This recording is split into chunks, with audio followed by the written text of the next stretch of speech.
قرآن مجید میں اللہ رب العزت نے ارشاد فرمایا ہے قل ان کنتم تحبون اللہ، اے نبی آپ کہہ دیجئے لوگوں کو، امت کو، کہ اگر تم تحبون اللہ، اگر تم اللہ سے محبت کرتے ہو، اللہ یہ کہہ رہے ہیں کہ اپنے نبی سے یہ بات بتا رہے ہیں، اے نبی اپنی امت کو بتلا دیجئے اور لوگوں کو بتلا دیجئے کہ اگر لوگ اس سے محبت کرتے ہیں، قل ان کنتم تحبون اللہ، اگر اللہ سے محبت کرتے ہیں، فاتبعونی،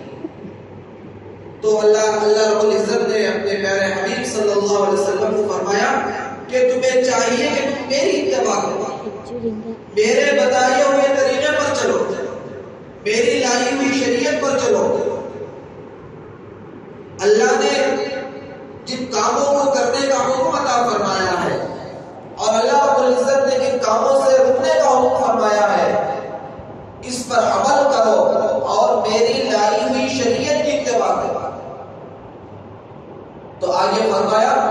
یحببکم اللہ ویغفر لکم ذنوبکم، تو اللہ تمہارے سے محبت کریں گے اور میں بھی تمہارے سے محبت کروں گا۔ شرط کیا رکھی اللہ نے کہ اگر تم میرے سے محبت کرتے ہو، ہم اللہ سے سب محبت کرتے ہیں، سب محبت کا دعویٰ کرتے ہیں، تو فرمایا کہ جو آدمی میرے سے محبت کرتا ہے اس کے لیے شرط یہ ہے کہ وہ جناب محمد رسول اللہ صلی اللہ علیہ وسلم کی شریعت کے مطابق زندگی گزارے، ان کے لائے ہوئے دین کے مطابق زندگی گزارے، ان کے لائے ہوئے طریقے کے مطابق زندگی گزارے،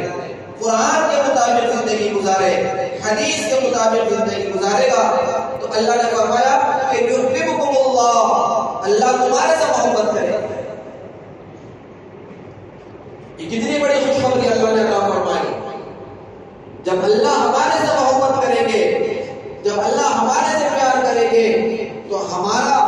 دنیا کا مسئلہ بھی حل ہو جائے گا اور آخرت کا مسئلہ بھی حل ہو جائے گا۔ جب بادشاہ راضی ہو جائے، کوئی حکمران ہمارے سے راضی ہو جائے تو ہمیں کوئی خوف نہیں ہوتا،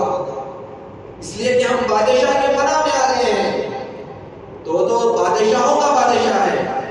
وہ تو شہنشاہوں کا شہنشاہ ہے۔ قرآن مجید میں اللہ نے فرمایا واللہ الغنی وانتم الفقراء، پوری کی پوری دنیا فقیر ہے، بھکاری ہے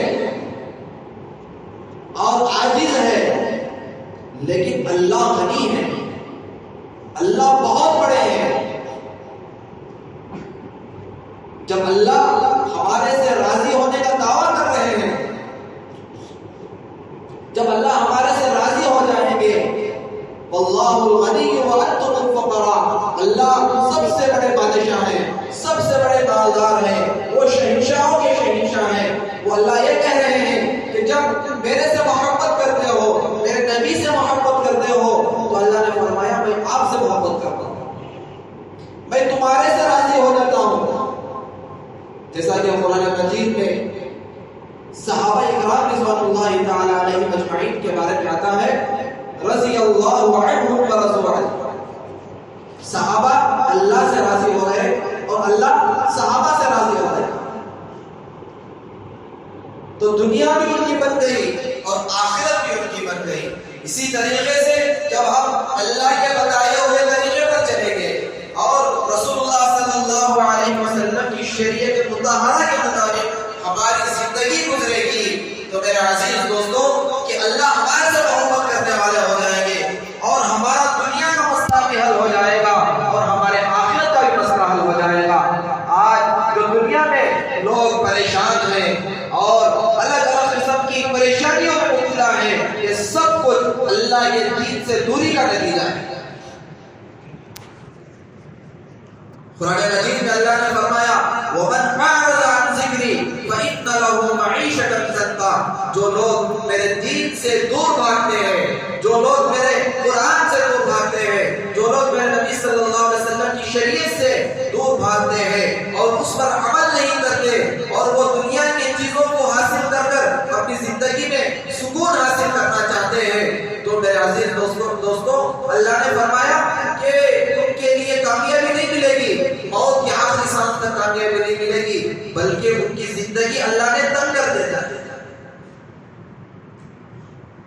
آدمی یہ سمجھتا ہے کہ میں دنیا کی چیزوں کو حاصل کر لوں گا، میں دنیا میں کامیاب ہو جاؤں گا۔ کامیابی تو اللہ نے دین میں رکھا ہے،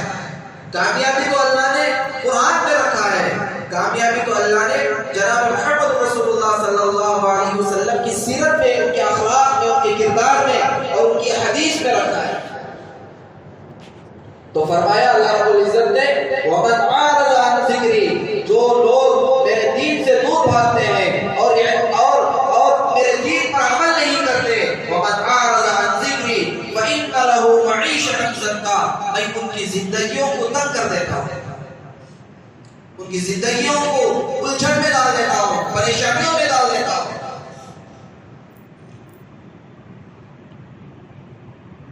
ہمارے اکابرین اللہ والے یہ دنیا کی ایک مثال دیتے ہیں، یہ دنیا تو ایک مسافر خانہ ہے، یہ دنیا یہ ایک دن آنے کی ہے اور ایک دن جانے کی ہے۔ بچہ جب پیدا ہوتا ہے تو اس کی اذان دے دی جاتی ہے، جب مرتا ہے، جب اس کی 70 سے 80 سال کی عمر گزر کر اس کا دنیا سے انتقال ہوتا ہے تو اس کی نماز جنازہ پڑھی جاتی ہے۔ تو فرمایا کہ زندگی بھی ایسی ہی ہے، اس طریقے سے اذان کے بعد نماز کے درمیان کا جو وقت ہوتا ہے اتنی ہی ہماری زندگی ہے۔ مثال کے طور پر ظہر کی اذان 1 بجے ہے، نماز 1:30 بجے، ہر مسجد میں یہی وقت طے ہوتا ہے۔ تو اذان تو ہو گئی ہے لیکن نماز کا انتظار ہے، نماز کے انتظار میں کتنا وقت ہے؟ صرف نماز کے انتظار میں صرف آدھا گھنٹہ ہے۔ اس آدھے گھنٹے میں اللہ نے ہمیں امتحان کے لیے بھیجا ہے۔ اس آدھے گھنٹے میں ہم جتنی تیاری کریں گے، ہماری زندگی کے اندر جتنے اخلاق آئیں گے، جتنے ہمارے معاملات درست ہوں گے، جتنی ہماری زندگی کے اندر قرآن آئے گا، جتنی احادیث ہماری زندگی میں آئے گی، ہماری نماز بھی ویسی ہی ہوگی۔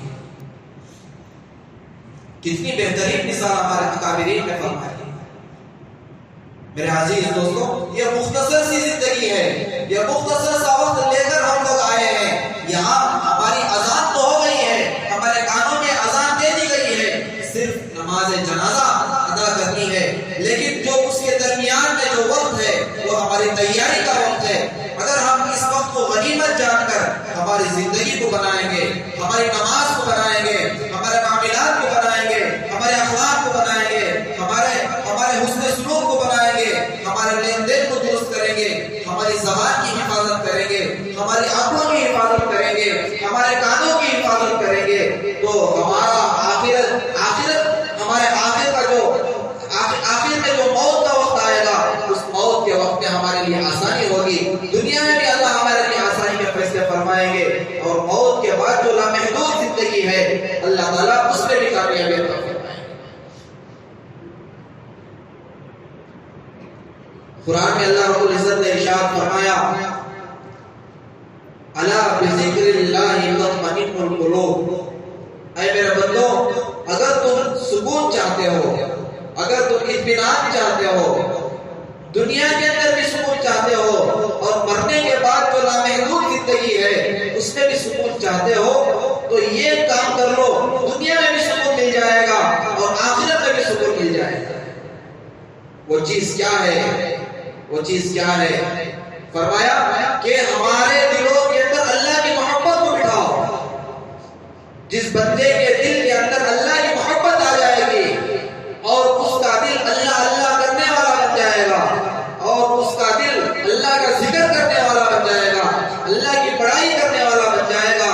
تو دنیا کی جتنی بھی بڑی مصیبت آ جائے اسے کوئی پریشانی نہیں ہوگی۔ وہ یہ سمجھ لے گا کہ یہ دنیا کی پریشانی عارضی پریشانی ہے، تھوڑی دیر کی پریشانی ہے، لیکن یہ پریشانی کے اندر اگر میں ثابت قدم رہوں گا، اللہ کے حکم کے مطابق زندگی گزاروں گا، یہ تکلیف تو ختم ہو جائے گی، لیکن یہ تکلیف میں بھی اللہ مزہ عطا فرمائے گا، اور آخرت میں جو ہمیشہ ہمیشہ زندگی رہے گی اللہ تعالیٰ اس میں بھی ہمیں کامیابی عطا فرمائے گا۔